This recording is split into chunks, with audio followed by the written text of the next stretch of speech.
तेर जाऊया नागपूरला. मोहन भागवत बोलतायत. आदरणीय उमा वैद्यजी,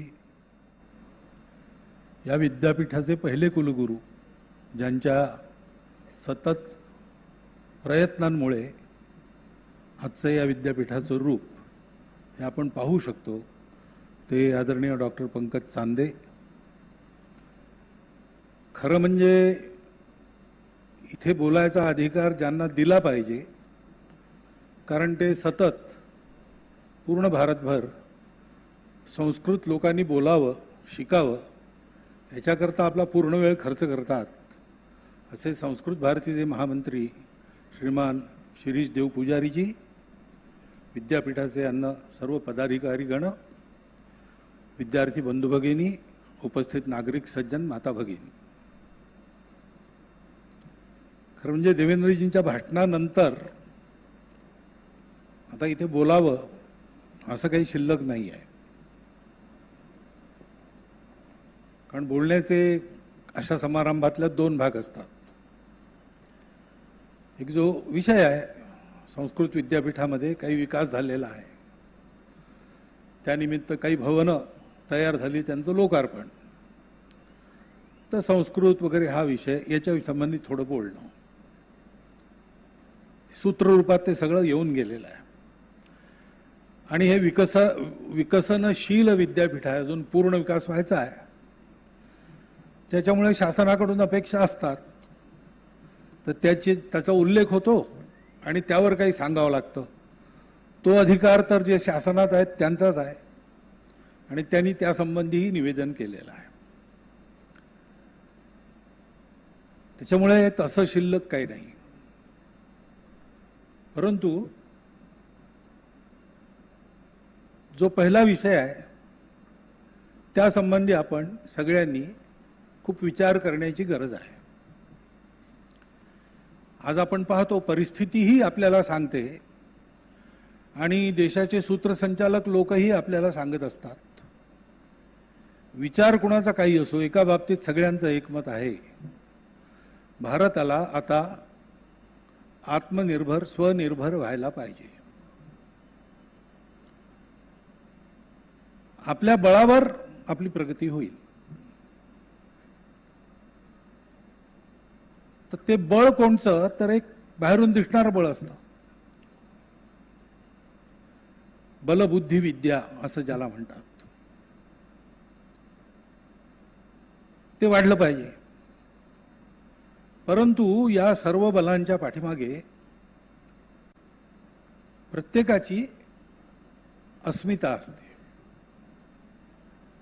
त्या अस्मितेतून त्याचं तयार झालेलं चित्त असतं, मन आणि बुद्धी असते.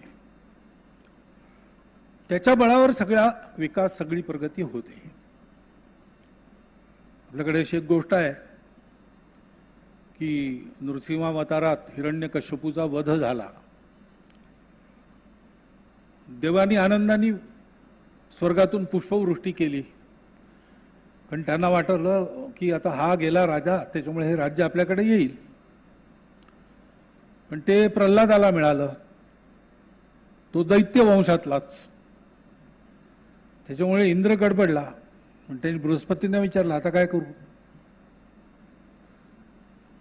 तर बृहस्पती म्हणाले की आता काही करू नको, याचं राज्य चालू दे. हा विष्णू भक्त आहे, सत्शील आहे, सर्व दृष्टीने योग्य आहे. सावकाश काही हजार वर्षांनी जाऊन तू त्याच्याकडून मागून घे काहीतरी. इंद्राने तसं केलं. काही हजार वर्ष प्रल्हादाचं राज्य चालल्यानंतर इंद्र एक दिवस याचकाचा वेश धरून त्याच्या सभेत गेला आणि प्रल्हादाला त्यांनी म्हटलं, महाराज, आपली प्रतिज्ञा आहे, जो मागायला येतो त्याला तुम्ही देता, तसं मला द्याल असं वचन द्या. प्रल्हाद म्हणाले की तू इंद्र आहे हे मी ओळखलं आहे, आणि तू माझं राज्य मागशील ही माझी समजूत आहे, म्हणजे अशी अटकळ आहे.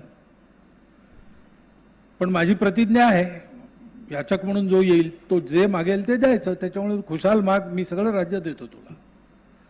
इंद्र म्हणाला, नाही नाही नाही, तुमचं राज्य चांगलं चालू आहे, तुम्ही सगळं पालन पोषण प्रजेचं उत्तम करतात, ते नाही मागत मी तुम्हाला, पण मी मागेन ते द्याल. तर प्रल्हादांनी म्हटलं दिलं वचन. मी इंद्र म्हणाला तुमचं सत्व द्या. तर प्रल्हादांनी पाणी मागून पाणी सोडलं सत्वावर, माझं सत्व इंद्राला दिलं. असं म्हटल्यावर ते सत्व एका पुरुषाचा आकार धारण करून प्रल्हादाच्या शरीरातून इंद्राच्या शरीरात गेलं. प्रल्हादाने विचारलं तुम्ही कोण, माझ्या शरीरात काय करत होता आणि इकडे कुठे चाललात? त्यांनी सांगितलं तू दिलायस मला इंद्राला, मी तुझं स्वत्व आहे. स्वत्व इंद्राकडे गेल्यावर आणखीन एक पुरुषाकृती प्रल्हादाच्या शरीराच्या बाहेर आली.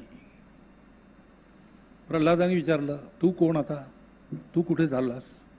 म्हणे मी तुझं बल आहे, शक्ती आहे. जिथे स्वत्व असतं तिथे शक्ती असते. मग तू ते स्वत्व देऊन टाकलं तर मी आता इंद्राकडे चाललो. तिसरी पुरुषाकृती बाहेर आली. पुन्हा प्रल्हादाने विचारलं तेव्हा मी तुझं ओज आहे. जिथे स्वत्व आणि बल आहे तिथे ओज असतं. हे दोघेही तिथे आहेत त्याच्यामुळे मी चाललो. आणि नंतर एका महिलेची आकृती बाहेर आली. प्रल्हादाने विचारलं माते तुम्ही कोण, तिथे का चाललात? तिने म्हणे मी तुझी लक्ष्मी आहे. जिथे स्वत्व बल आणि ओज असतं तिथे लक्ष्मी राहते. ही तिन्ही आता इंद्राकडे गेल्यामुळे मी इंद्राकडे चाललो. एका स्वत्वहरणातून इंद्राने प्रल्हादाचं सर्वस्व हिरावून घेतलं. तात्पर्य काय की या सगळ्या गोष्टी घडतात कशा? आपल्या स्वत्वावर आपण पक्के असतो. आपल्या रोमारोमात आपलं स्वत्व भिनलेलं असतं आणि ते प्रत्येक गोष्टीतून प्रगट होतं. तेव्हा मनुष्य स्वनिर्भर होऊन राहतो. स्वनिर्भरता आली की बल ओज लक्ष्मी हे आपोआप त्याच्या मागे येत. हा भारताचा स्व, भारताची परंपरा फार प्राचीन आहे. इतिहासाने डोळे उघडले तेव्हा हा संपूर्ण भारत देश एक सर्व बाबतीत पुढे असलेला देश म्हणून त्यांच्या डोळ्यापुढे होता. चतुर्युगाची कल्पना वगैरे सोडून दिली आणि पाश्चात्यांचा इतिहासच गृहीत धरला तरी इसवी सन 1 ते इसवी सन 1600 पर्यंत भारतवर्ष सर्वांच्या अग्रेसर होता सर्व बाबतीत. हे तर विलियम डॅलिरिम्पल सुद्धा म्हणतो. अशी आपली स्थिती होती कारण आपण आपल्या स्वत्वावर पक्के होतो. त्या स्वत्वाचं विस्मरण सुरू झालं तेव्हापासून आपली घसरण सुरू झाली. ती घसरण होता होता आपण परकीय आक्रमकांचे भक्ष बनलो आणि त्या परकीय आक्रमकांच्या शेवटच्या म्हणजे आतापासून हे स्वातंत्र्य ज्यांच्याकडून घेतलं आपण, ते आक्रमक असे होते की त्यांनी आपल्या बुद्धीलाही गुलाम करायची एक पद्धत विकसित केली. आणि त्याच्यामुळे आत्मनिर्भर स्वनिर्भर व्हायचं असेल तर आपलं स्वत्व आपल्याला पूर्णपणे कळलं पाहिजे, सापडलं पाहिजे. आणि इतकी प्राचीन परंपरा आपल्याकडे विकसित झालेली आहे. तो आपला स्वभाव, भाव असतो. स्वत्व म्हणजे भाव असतो. ती काही मटेरियल गोष्ट नसते, भौतिक वस्तू नसते, जड वस्तू नसते. तो भाव असतो. भाव प्रकट करण्याचं एकच साधन आहे. भाव भाषेतून प्रकट होतो. भाषेतून भाव प्रकट होतो. त्यातून माणसांचा जीवन व्यवहार उभा राहतो आणि त्या जीवन व्यवहाराची फलितं असतात. त्या फलितातलं पहिलं फलित पुन्हा भाषाच आहे. जसे भाव असतील, जसा समाजाचा भाव असेल तशी त्याची भाषा असते. मग अगदी सहजपणे पश्चिमेने एक वाक्प्रचार विकसित केला.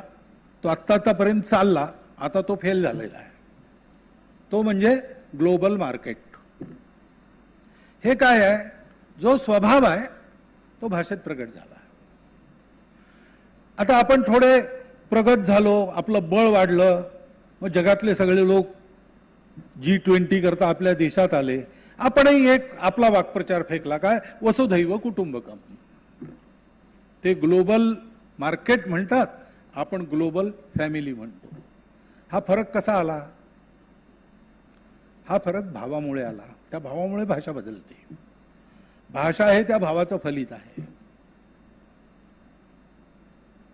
हे चक्र भाषेतून भाव, भावातून व्यवहार, व्यवहारातून भाषा, भाषा हे चालू असतं. आणि त्याच्यामुळे आपली ही परंपरा, आपला हा भाव विकसित करणारी किंवा जिच्या आधाराने विकास झाला ती भाषा संस्कृत आहे. ती कळली पाहिजे सगळ्यांना. आणि तो भाव कळून त्याच्या आधारावर जीवन व्यवहार झाला तर त्यातून संस्कृतचाही विकास होईल. देशकाल परिस्थितीनुसार भाषेचाही विकास होत असतो.